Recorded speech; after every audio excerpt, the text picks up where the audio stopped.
And I was finally at a point in my life to where I had to literally live the scripture.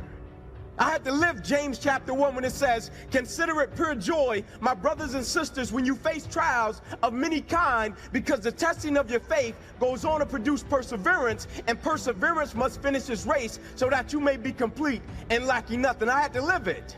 I had to live the Romans 8:28 when it says, and we know that all things work to the good of those who love the Lord, who are called according to his will and his purpose. I had to live it.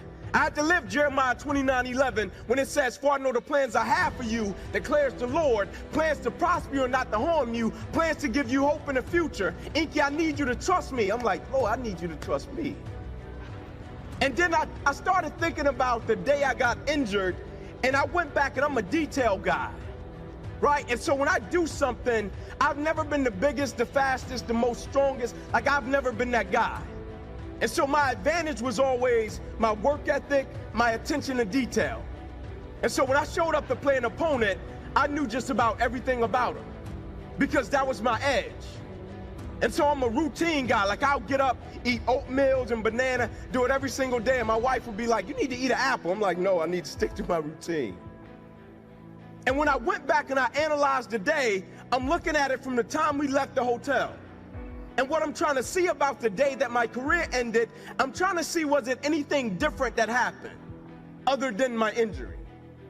And so I'm like, man, I got up at the same time. I was like, I did my push-ups at the same time. I'm like, when we got out to the stadium, I did my same pregame drills. I did that W drill. I did a couple of DB drills. I did the same drills. I'm like, man, I even listened to the same pregame music. Phil Collins, I can feel it coming in. That was my jam, right? That's that Phil Collins, I get ready to go, right? I even listened to the same song. And I get in the fourth quarter of a game, a little bit under 2 minutes left, and I make a tackle that I could literally make with my eyes closed, and 2 hours later, I'm in the emergency room, and I'm fighting for my life. And I wake up the next day, my career's over, almost lost my life, got a paralyzed right arm and hand, and my life has completely changed. And somehow, when Coach Foreman walked into the room and said, Inky, how are you doing? I said, Coach, I'm blessed. I'm good. I'm still alive. My career's ended, but Coach, I'm blessed. And so when I went back to the moment that I fell in love with the game of football, because I had to backtrack it to understand it, right? And when I went back to the moment that I fell in love with it, my situation and my circumstance made me fall in love with it, right? To the point to where I didn't start playing football on grass. I started playing football on concrete, right? I was playing in the street, pure passion, not too much wisdom. Right? Scarred up, bloody, getting at. I just loved it, right? Like, I always ask people, what happened to the passion? Like, what happened to the love? What happened to the dedication and determination and level of commitment that when a person said, I want to do it, and they first start, right? It's not built upon politics. It's not built upon validation. It's built solely upon, I love this, I'm going to do it, I'm going to give everything I got to it. You must be intentional and specific about the type of growth you want. We talk all the time about having goals, but I'm talking about being specific and intentional. You show me somebody who goes to the gym and works out to get more fit and healthier compared to somebody who's going to the gym to hit a specific weight loss goal, a specific body fat percentage, wants to hit a specific number on the bench with a specific amount of reps. Those two people will be light years apart in terms of the growth of their body. One intentional and specific, one general and vague. What are your intentional, specific benchmarks you have with dates to achieve them? There must be a date, a deadline. Otherwise, it's a wish. What is the intentional, specific outcome and the deadline that it will be accomplished for? This puts your brain into hyperactive growth mode. It puts you into intentional mode. Specificity is the key to growth. And by the way, so is simplicity. You must execute, and your plan, the more simple it is, the more easy it is for you to execute. Having an intentional, specific, and simple growth plan leads to the biggest gains in your life. The next piece is you need to create momentum. And this is the final thing that I want to talk about in life. See, if we've all been ill before, if you've ever had the hardship that I have a parent right now who's got cancer. And the last thing I want that cancer to get is momentum, or to spread, as you know. And we've all seen this in the negative sense in a disease where someone gets a disease and it spreads. You get ill and it progresses and it gets momentum. You get an infection and it spreads. The worst thing you want is for something negative to get momentum. On the other hand, the best thing you can have moving towards something that's growing is momentum. In other words, when something is dying, we don't want that to get momentum. But growth, we need momentum. Momentum is the X factor nobody talks about in growth and in winning that I'm going to address last today. You have to create momentum.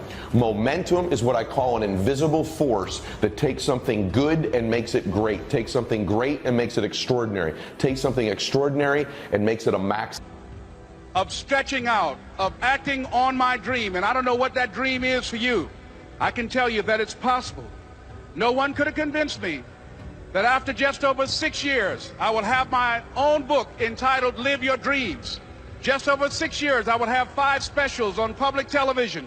Just over 6 years, I've done motivational speaking for AT&T, Procter & Gamble, McDonald's Corporation, Xerox, IBM, just over 6 years. I will now have my own talk show that will premiere on Monday, Labor Day. I'm saying to you, your dream is possible. Your dream is possible. Short-term tactical thinking is the part of your brain that says, I should just finance this new car or this new watch or this new TV or whatever else, instead of actually saving and paying cash for something that you can actually afford. Short-term thinking encourages you to make short-term emotional decisions that hurt you in the long run. And they definitely don't move you toward your overall strategic goals. The more short-term decisions you make, decisions that are based on that immediate gratification, decisions based on quick emotional satisfaction, and even based on involuntary chemical releases in your body, that dopamine hit, the further from the path you will stray. So, what I'm saying is, don't do that. Instead, think strategic, think long-term, act strategic. Take action that improves your long-term position and moves you toward your long-term goals. How do you do that? First, figure out where you want to go. Figure out who you want to be. Figure out what you are trying to do with your life. Write them down. What are you saving for? What are you working toward? What kind of physical condition do you want to be in? What kind of relationships do you want to have? What skills are you trying to develop?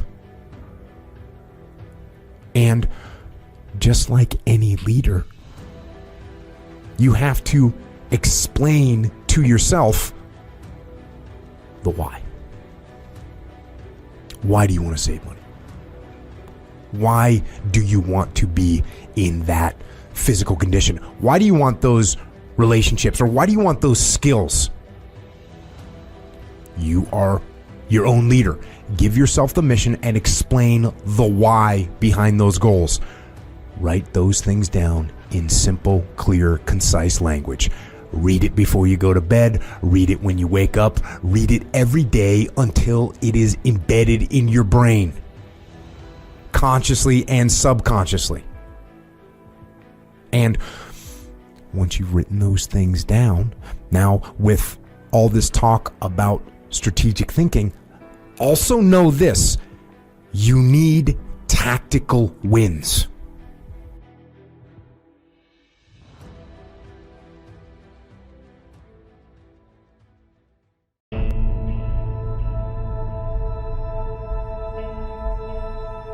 The fact of the matter is that the reason discipline is hard to maintain is because it is hard to maintain. That's what makes discipline hard. It's hard.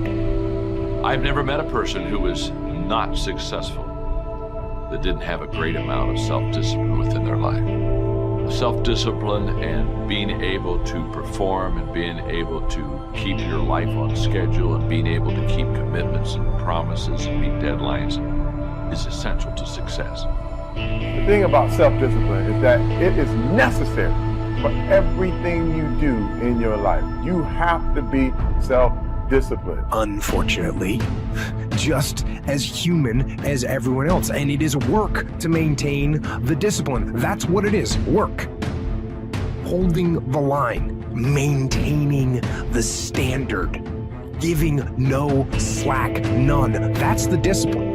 That's the discipline, and it is hard. And most people will not be successful. They will not reach whatever they wrote because when there's not anything emotionally attached to it, they're going to quit and give up.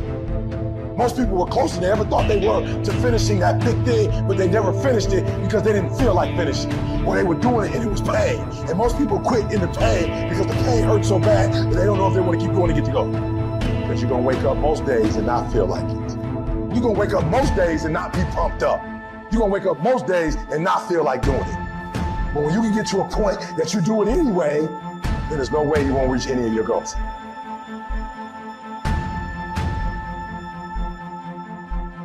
I think pushing yourself physically is the number one factor of life.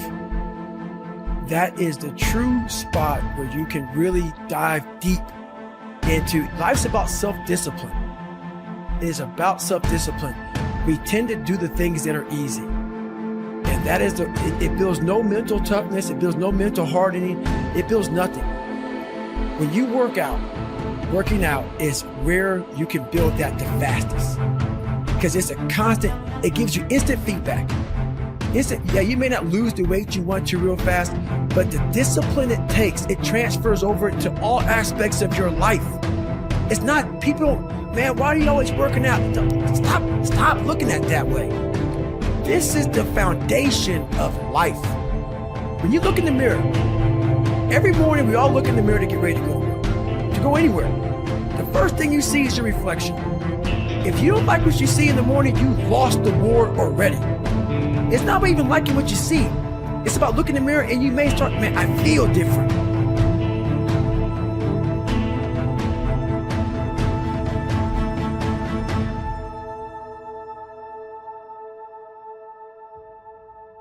So I'll hear people say, if you believe it, then you can achieve it. And the problem with that is they're leaving out the most important part of the equation. And that part is work, action, actually doing something. That's what you have to do to achieve anything. Yeah, you gotta believe it, but you better get the work done. It's real simple. If you don't work out, you don't get a muscle, right? I always tell people there's a daily practice like priming. If you don't do that, if you get up and you just have no discipline whatsoever, you get no value of anything. And diets don't work when you don't do them. Exercise doesn't work when you don't do them. But most of the people have some experiences that they want to shift. And once you shift those things, your whole life changes. There's things that you know you're supposed to do as a human being, things that you know are going to improve your life. Do those things. There's things that you know are going to make you a worse person and make your life worse. Don't do those things. Get up early, do some kind of workout, eat good foods, clean your room, make a list of things that you're supposed to do in your life, and then wake up in the morning and do those things. And no, it is not easy. But you're not going to get it from anyone else but you. You think things are going to just go your way? Well, they're not going to just go your way. You got to make them go your way. You think things are going to just happen for you? Well, they're not just going to happen for you. You got to make them happen. It's all mental, and people don't get it. Everybody wants to say, okay, well, here go 10 steps to, okay, Lewis said do 8, E.T. said do 9. This person says this is 12 steps, and everybody's trying to get the steps without the mentality. It's like, okay, maybe you don't need all 9, or maybe you don't need all 8. Maybe you need 4, maybe you need 12. I don't know. But I think sometimes they see what we do and say, if I can duplicate that, just like exactly how he's done in the book, exactly how, and it's like, yo, you have a story.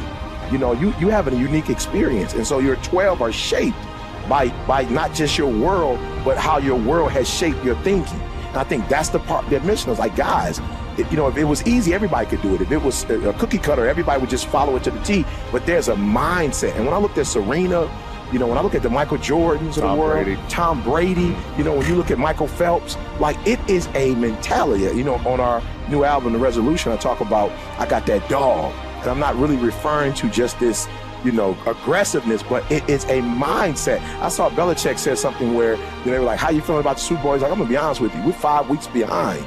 You know what I'm saying? He's like, everybody else for next year. Everybody else is practicing, training. They lost, and so they're trying to get ready. They're lifting weights. They're reading books. They're, everybody that lost is studying. He's like, what type of mind says we're 5 weeks behind in terms of the Super Bowl? Right, the day after the Super Bowl. So, but again, it's a mentality, and I think a lot of people are missing that mentality. And there's a lot of folks that live life on a cushy cloud of marshmallows and bullshit, and then one day something goes wrong. And I mean, that's why spoiled kids are so sad. Like a spoiled young boy is one of the saddest things ever. A young boy that becomes a man and can't take care of himself, and his dad has to keep on rescuing him. His dad has to keep on bailing him out of situations and giving him money. I've met guys like that, and that is a crippling affliction when they don't have the character themselves to be able to get by in life. They constantly need someone to help them and bail them out. Even as a grown man, I've met guys in their 40s that still need help from their parents. I'm like, what the man? You're never gonna get it right, because somewhere along the line they didn't face enough of the adversity to realize that there's sometimes you just gotta get up and get shit done. There's sometimes where you have to pull yourself up and you have to push forward even if you want to stay in bed. And if you don't do that, and you just keep calling on your daddy and your daddy keeps rescuing you, you never develop those tools. You never develop that ability to recognize what you're doing wrong with your life.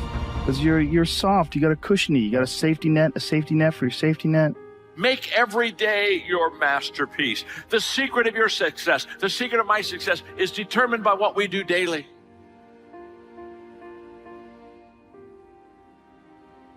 Everyone seems to think that this world, this government, somebody owes them something. Nobody owes you shit.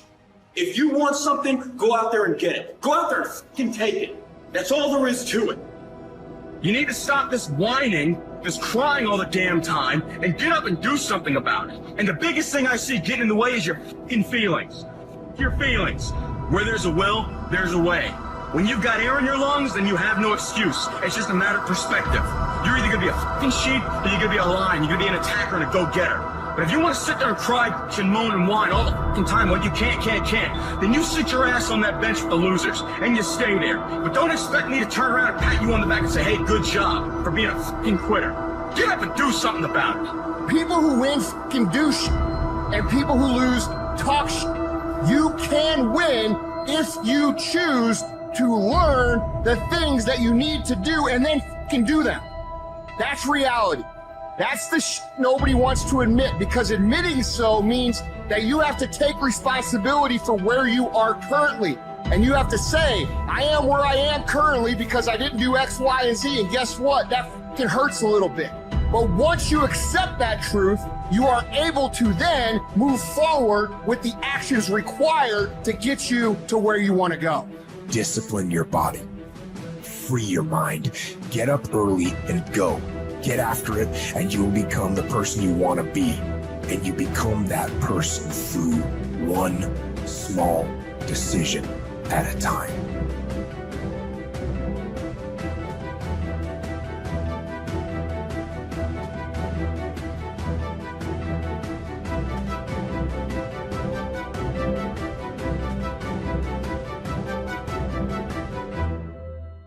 And if there's one thing I would say that does make it easier, it's to envision what it feels like when you're done.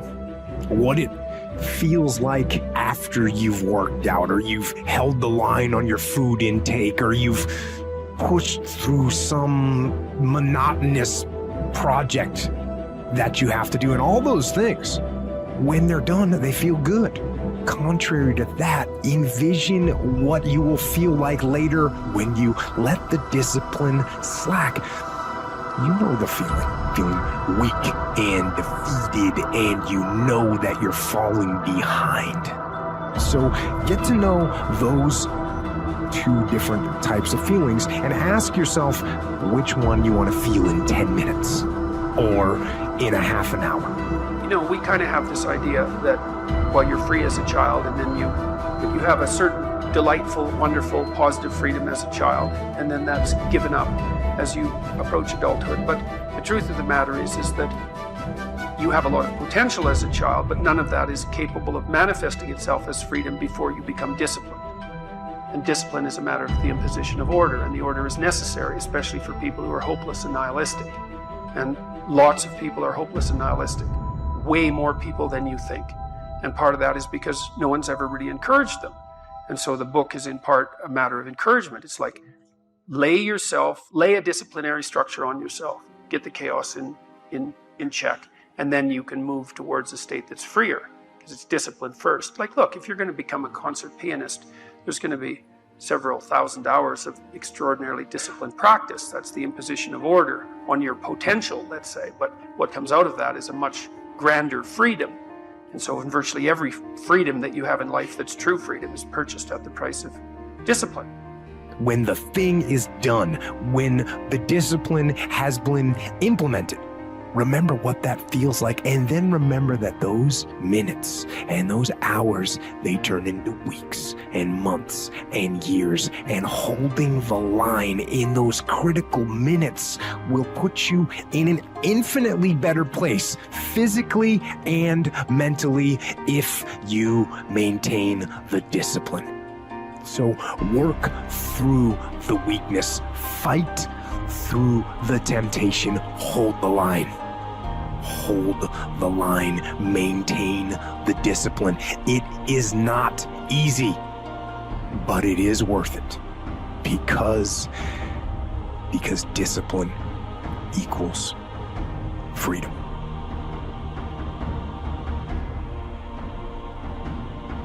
When I was growing up, I was being bullied and all kind of shit.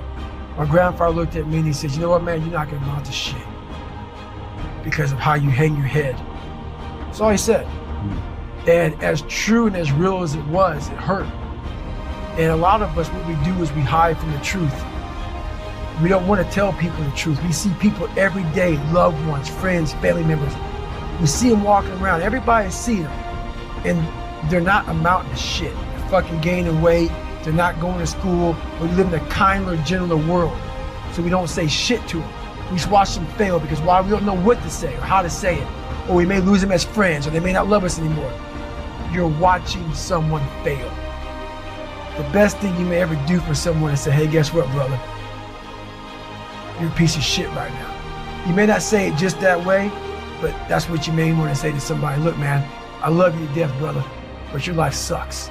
You are so much better than this, man. You are so much better. I'm watching you fail and I can't do it. So the best advice I ever got was a negative comment from my grandfather saying, hey, you ain't gonna amount to shit. Yeah. And he didn't mean it in like a mean way. He meant it as honestly. You're allowing this world to kick your fucking ass. And it's going to if you keep on letting it do it. And it stuck with me. It stuck with me for a long time. It takes me today. But most of them are that way for one big reason. They can't see themselves doing it. They can't see themselves doing it. It's one big reason. The other reason is, a lot of it is jealousy. When you set these humongous fucking goals and they see that you're getting at it, let's say, for instance, we have a family. Let's say we're all a big family here. All three of us, all four of us in a big family. And every fucking morning I'm getting up training for a 200-mile run. And you see me get up at 4 o'clock in the morning and all you fuckers are sleeping. And by the time I get done running my 30, I come home just getting up. How are you gonna feel about yourself? A lot of times when you're an overachiever and you have people, that's what I talk about the mediocrity thing. A lot of our family members, a lot of our friends, they're mediocre.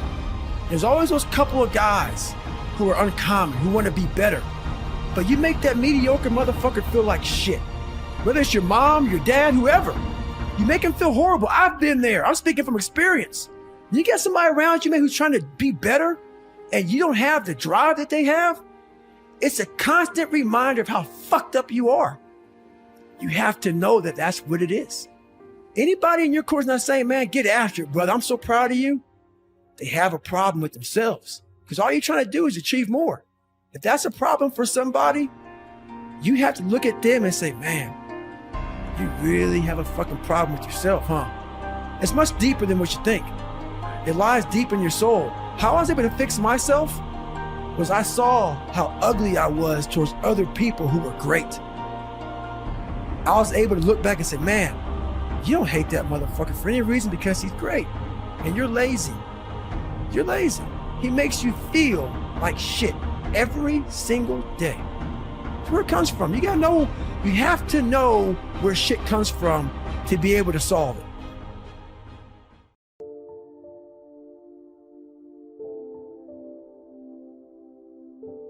I had to begin to focus on what was the solution. That this was not the only place that I'll be able to sell those products. And as I began to challenge myself and got some help and support and some other input, I eventually did. It took longer, but it was challenging. But I did it. Repeat after me, please. No matter how bad it is, or how bad it gets, I'm going to make it. I'm going to make it.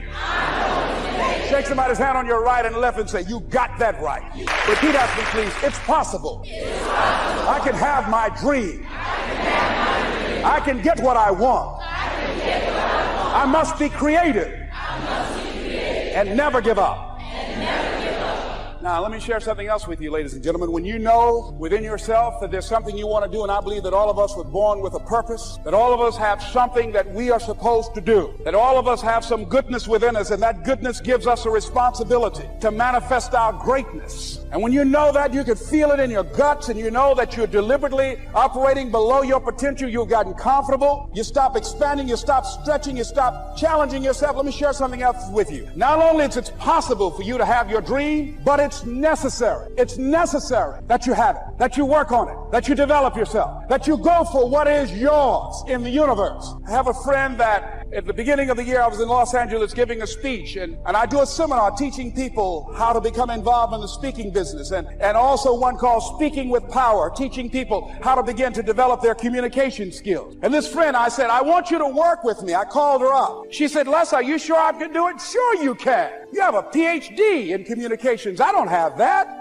If I can do it, sure you can do it. In fact, I'm going to give you the support that you need. Here's what I realized, ladies and gentlemen. We only have enough energy to take us to a certain level, but it's necessary that we assemble ourselves with other people who share our vision, other people that can see it for us, to give ourselves a home court advantage.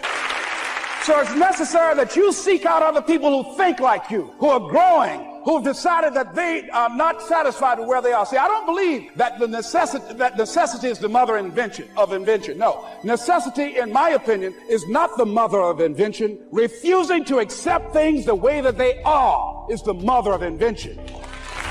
When you decide, I'm not going to settle for this, this is not going to be it for my life, I deserve more than this. See, that will start making you do some stuff. See, a lot of people go to work every day miserable, and all they do is just talk about how miserable they are, but they don't do anything about it. So I was telling her that I knew she hated her job with a passion. I said, you can do this. You got more going for you than I have going for me. And we've been going through this for years, ladies and gentlemen. She'd been to my seminar speaking for a living. She brought her husband, and that was one of the major problems that I realized that happened in her life. He couldn't see it for her. So you got to make sure that you have people in your life that can see it for you, that will encourage you. Non-affirming relationships can hurt you. And I talked to him. I said, I don't have anything to do with your marriage. I said, you and I are good friends, and she and I are good friends. And I'm not taking sides. I said, but if you can't see it for her, don't tell her that. Just give her some support. What if you're wrong? It's possible, man, that if I'm doing it, she can do it. Well, you're different. How are you going to tell me that? You've seen her speak. She's got great speaking skills. Don't underestimate her. You don't know. You got a great woman here. But you see, people who can't see it for themselves can't see it for you. He was happy. So I said, will you do it with me? I said, I'm going to give you the support you need. You can't do it by yourself. I will stand with you. She said, you will? I said, yes. I'm going to make you a part of my seminar. You'll do a part of it, and I'll do a part of it. Speaking with power. She said, okay. 3 days later, ladies and gentlemen, I got an emergency call at my office. It was from her husband. He called and said, tell Les Brown that Marion is dead. I said, oh no. When I was flying there to go to the funeral, and I remember the last time that I saw her, and I had some of her papers that I had gotten inadvertently confused with mine, and I took them home. And I was searching through these papers to do one of her works. She was a prolific writer. And what got me, what was so sad that made me begin to cry, was that there were poems that she had started that were profound poems, great thoughts that she didn't complete. Plays that she had started that she didn't complete. See, that poem was given to her. I can't finish that for her, nor can you. That play, whatever the outcome that she had envisioned, that she had imagined, was given to her. Only her. And she's the channel that was going to come through. You are here, and you are the vessel, you are the outlet for the universe, that you've been selected. There's something for you to do. I believe all of us have some purpose for being here. And as I was going to the funeral, and I was reading a newspaper that said that millions of people are dying because of what they're eating, talking about their diet. And I'm sure that it was Marion talking to me, whispering, saying, Les, the next time you speak, say that even more are dying because of what's eating them. Are you ready for something miraculous? One of the little boys that Rod Crew mentored was a guy named Conrad Rohn. Conrad Rohn was an NFL football player eventually. Rod met him when he was a little boy, same age when he met me. Conrad was the same age when he met me. And he took an interest in Conrad and believed in him. And Conrad went on to play for the Ravens and other NFL teams. He was in his off season, he was working out at the gym. Rod hadn't seen him in many, many years. He felt a click behind his right eye. He called his brother and said, I think something's wrong. His dad said, we feared it was an aneurysm. Are you ready? This is a little boy that Rod Crew mentored. At the same time that happened, Rod had a massive heart attack on a golf course and nearly died. At the same time, he nearly died. Thank God he was on the first hole and they were able to resuscitate him. And he was left with a few days to live. While Rod was in the hospital, Conrad passed away. Conrad donated a heart. Conrad was 29 years old. That heart saved Rod Crew's life, and he's still alive today.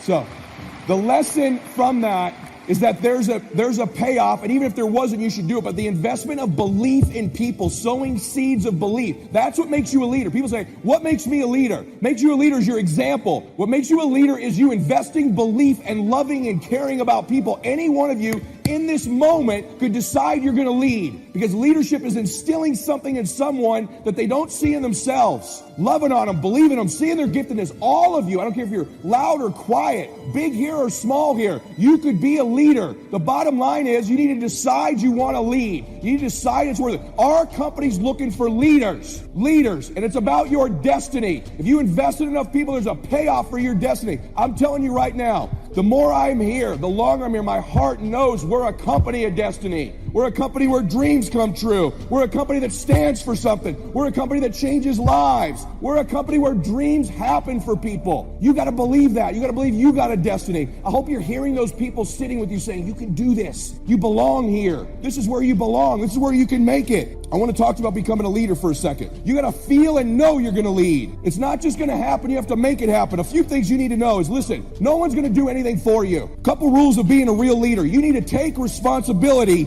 for your own life. Bringing energy to your team. Leading in recruiting. Leading in leadership. Leading in growth. Nobody owes you anything, but you owe other people everything. That's what a leader does. You take responsibility. You know exactly right now what you're not doing. It would be criminal of you to leave here and say, I don't know what to do. You know exactly what you're afraid of. You know exactly what you've been avoiding, and you got to make a decision to change it. You know exactly what it is. Don't BS anybody. You know what you need to do different. You know the changes you need to make. And if you can do that, you stop kidding yourself, you can win. You can overcome your fear, overcome procrastination, whatever that is. You know exactly what it is. Number 2, you got to compete. I agree with what Monty said yesterday. You don't have to be number 1, but dadgummit, you better want to compete to be the best version of you could possibly be. Your desire and will to win is everything. I believe you win with intangibles, with emotion, with energy, with passion. And you got to bring that. You know what we're really looking for right here? We're looking for some dogs, man, some road dogs. We're looking for some people that want to get aggressive. How many road dogs we got out there? You know what I mean, right?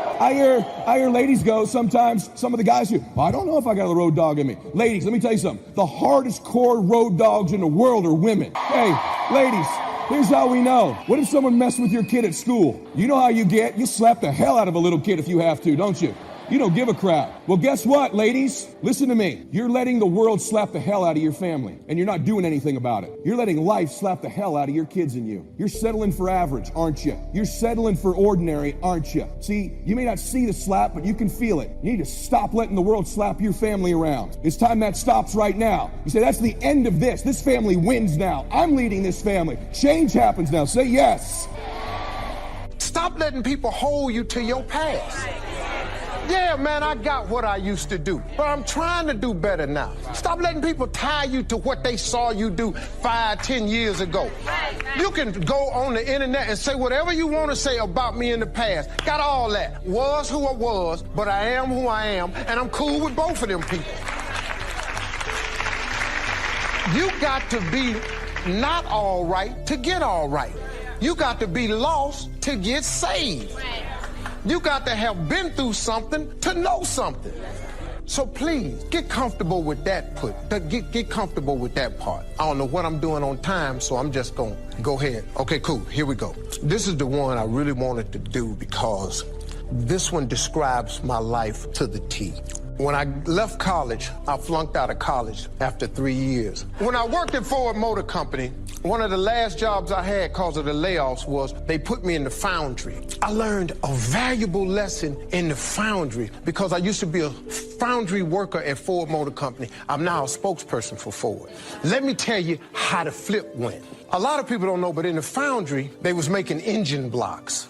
Engine blocks start with scrap metal. See, people, you think old cars just go away. No, they go to junkyards. Companies take this scrap metal and they melt the metal down. But it starts with scrap. They run it through a furnace, and when it gets in the furnace, they liquefy the metal. Then they take this metal and they pour it into a mold. This mold is the engine block. But when you pour it in there, it's just hot. It's just hot. It ain't nothing. And you think that you can't do nothing with that. But then something comes along and gets a hold of it. Something comes and gets a hold of it. It takes this hot piece of mess that was scrap. It lifts it. It dips it. It cools it. It refinishes it. It hardens it. And then it puts it on a conveyor belt. When it come out the conveyor belt, my job was to hit it with a sludge hammer and knock the loose flashing out. That's empty, extra metal on it. And then you have an engine block. The basic of any engine is the block. You got a cracked block, you can throw that engine away. It don't work. But the block starts from scrap metal. This really how God do it, though. See, God takes scrap. All engine blocks is scrap. He takes scrap.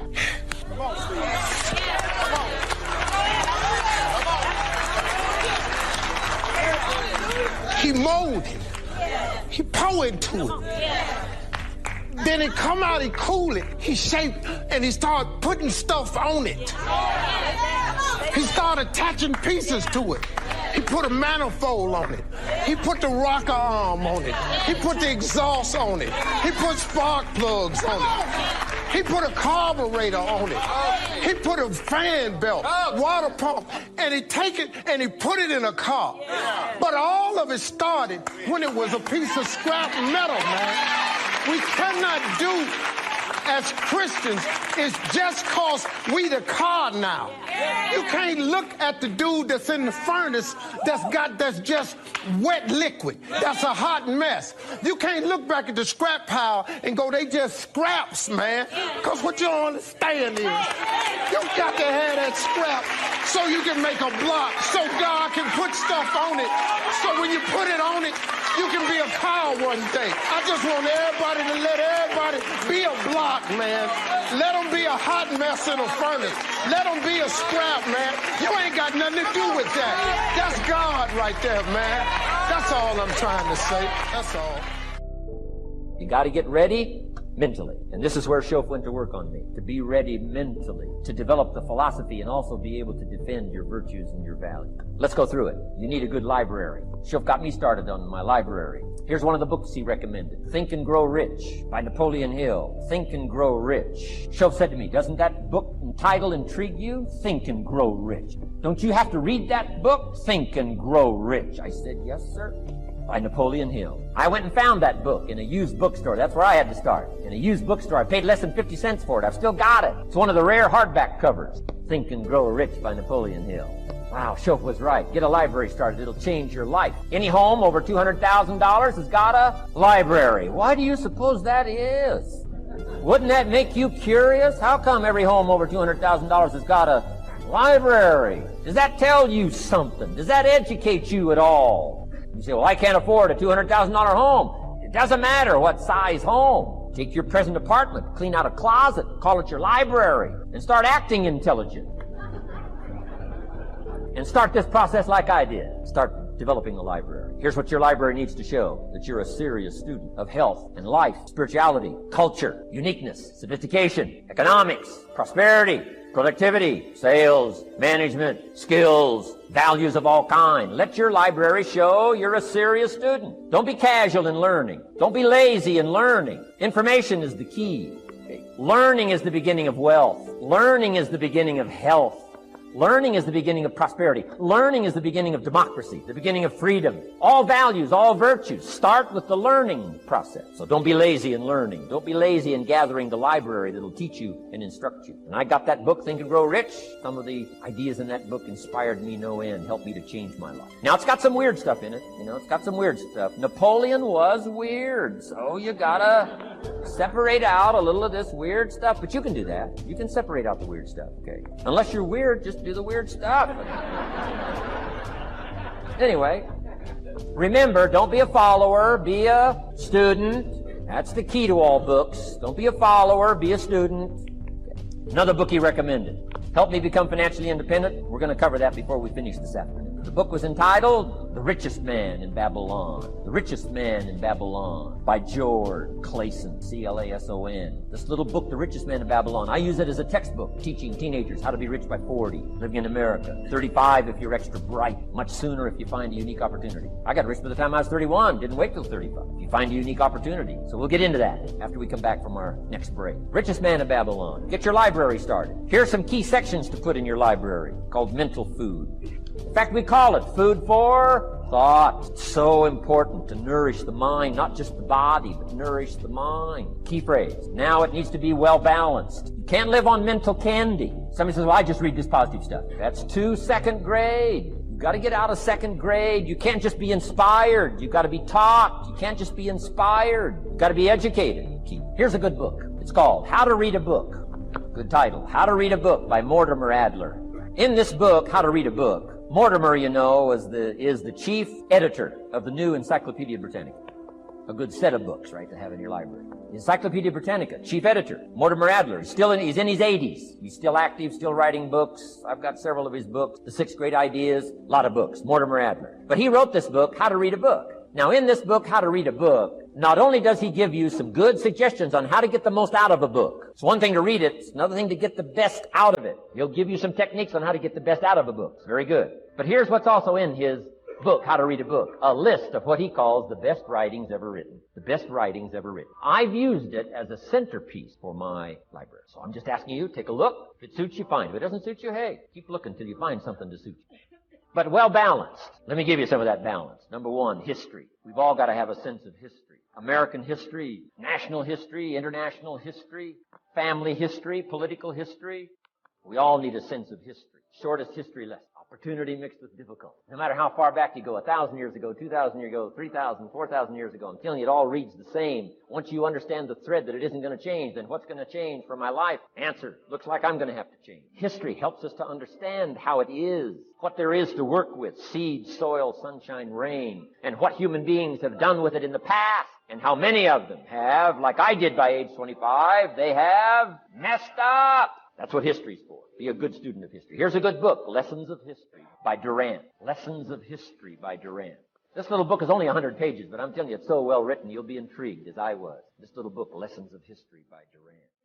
Next is philosophy. Durant also wrote a good book on philosophy. The Story of Philosophy. It's got a good rundown of the key philosophers of the last several hundred years, what they taught and some of the lives they lived. You might find it a little difficult, but hey, you can't just read the easy stuff. Key phrase to add here in parentheses, don't just read the easy stuff. You won't grow. You won't change. You won't develop. Tackle the more difficult stuff. Next, novels. Novels are good. Sometimes an intriguing story keeps our attention so that the author can weave in the philosophy he or she is trying to get across. Ayn Rand was probably better at that than anybody else I could possibly think of. Atlas Shrugged, some of those towering novels. The novel kept us intrigued, but guess what she was doing all the time? Feeding us her philosophy, feeding us her philosophy. Now, whether you agreed with her philosophy or not, you had to admit she was really good at getting it out there, weaving it through the story, in the dialogue and in the speeches and in the text. Novels are good. Now, here's a little personal advice. Skip the trash, sometimes you can find something valuable in a trashy novel. I wouldn't go through it to find it. You can find a crust of bread in a garbage can, but I wouldn't go through it. Number one, you don't need the reputation. So, not enough time to read the brilliant stuff, the good stuff. Skip the trash, really. My personal advice on personal development, becoming more valuable than